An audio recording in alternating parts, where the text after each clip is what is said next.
Seth Dunlap here, breaking down the girls' District 2B basketball tournament. I'm so excited about this. Here we go for our tournament coverage in the playoffs. We've got about 100 games lined up over the next 6 weeks or so, all the way through the state tournaments.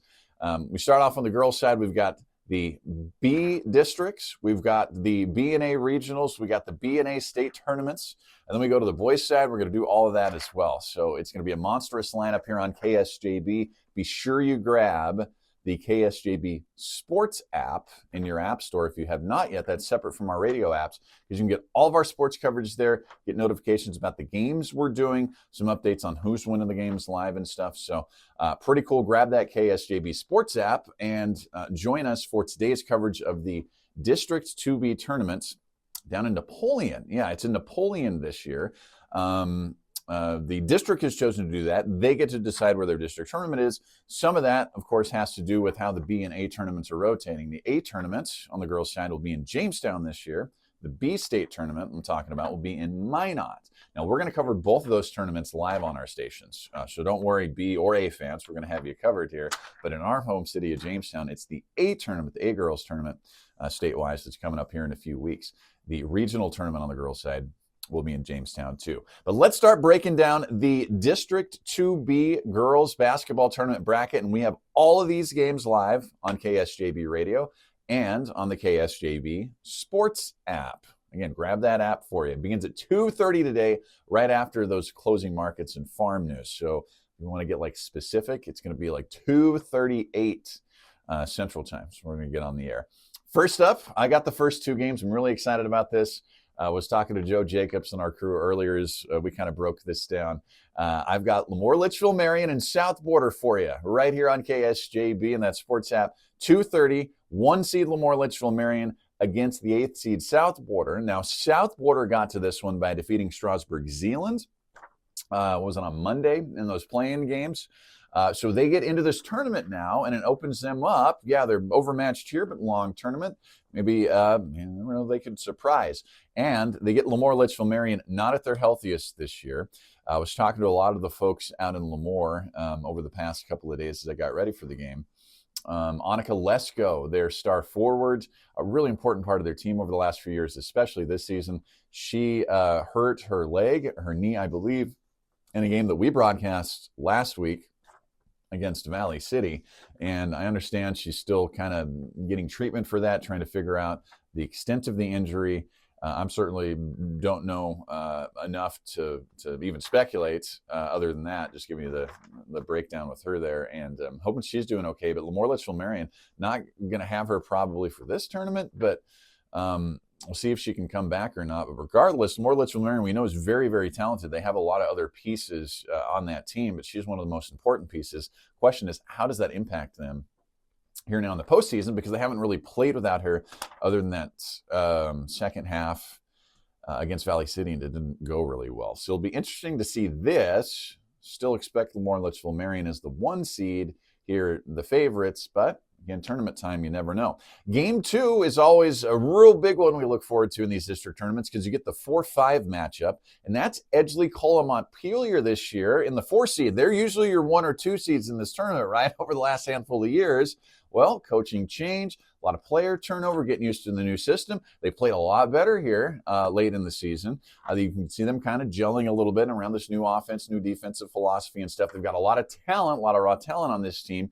Can that gel in the playoffs and come through? EKM gets Napoleon Gackle Streeter. Napoleon Gackle Streeter also clawed their way up to the 5 seed, which is really important, so you don't have to play the Kidder County or Lemoore Litchfield Marion or even the Linton HMB, kind of the 3 top dogs of this district over the year. So they get a really interesting matchup here. That'll be about 4:30 game 2. We'll see if NGS can pull the upset, because, again, ECAM is not used to being on the consolation side of this bracket. They're going to need to win what I think is going to be a pretty tough game to stay out of that.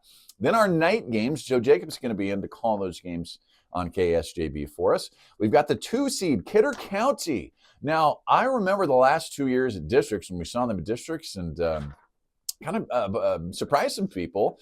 I said, watch out here, 2026 and beyond, because it seems like they're building a good program with a lot of young players. I think they're a little undersized still, but it hasn't mattered. It hasn't mattered. They've won a lot of games. They've flown under the radar with all these great B teams we have. And again, 2 seed in this tournament. So we expect them to make a run here. They get Medina Pingree Buchanan at 6 o'clock in game 3 here today, quarterfinal number 3. I think this is an interesting one, but I do think if I had to, again, because I'm not sure how Lemoore Litchfield Marion is going to come together after Annika Lesko. I think Kidder County is right there as your favorites to win this tournament. They're obviously favorites to win this game, but with young teams who haven't been in the position to have those shots taken at them, right? Everybody's looking up at you. You're the top dog. You're not being in that position before. Can they handle that pressure? A lot of pressure, right? So we'll see if Medina Pingree Buchanan can pull that upset. And then in our nightcap today, it's Linton HMB at Ellendale. Ellendale has struggled here more than people thought heading into the season, but they did get to that 6 seed, kind of a battle with EKM and Napoleon Gackle Streeter for the 4, 5, 6 in this district. They fall to the 6 seed, so they get pretty tough matchup here with Linton HMB, who is just since I've been covering them the last 3, 4 years now, just solid every single year. Doesn't matter who they lose. Of course, they lost Vogel off of last year's team. Hasn't mattered. They put together a very nice regular season. 3 seed again into this tournament. I think they were the 2 seed last year and the 1 seed. So perennial top 3 seed into this tournament. And they've got that veteran experience. They've got that great coaching staff, that scheme offensively and defensively that's been around for a long time. So we know what we're going to see from Linton HMB. And again, I think I would not want to play them in this tournament. They've been there before. They have the experience. They've gotten to districts, out of districts into regionals the last few years. They made that run to state. And here they are again as the 3 seed. And Ellendale, again, Ellendale, a little higher expectations coming into the season than where we saw them land. And again, they fell behind ECAM and Napoleon Gackle Streeter towards the end of the year for that 6 seed. Can they pull the upset here? I think we got a lot of good games. And really, even that 1-8 seed, that 1-8 game with Lemoore Litchfield Marion and South Border that tips us off about 2:30. Very interesting to watch because of the loss of Annika Lesko and how LLM can handle that loss. Really, for the first time, first full game, they're going to get into that. So I know everybody down there looking, watching and looking at this game down in Ashley in the Wishick area. It'll be very interesting. Might be a big time upset alert there tonight. So hope you can join us. All the games, every single one of them, on KSJB today, 2:30, right after the farm news. You'll hear us come on. Grab that KSJB Sports app.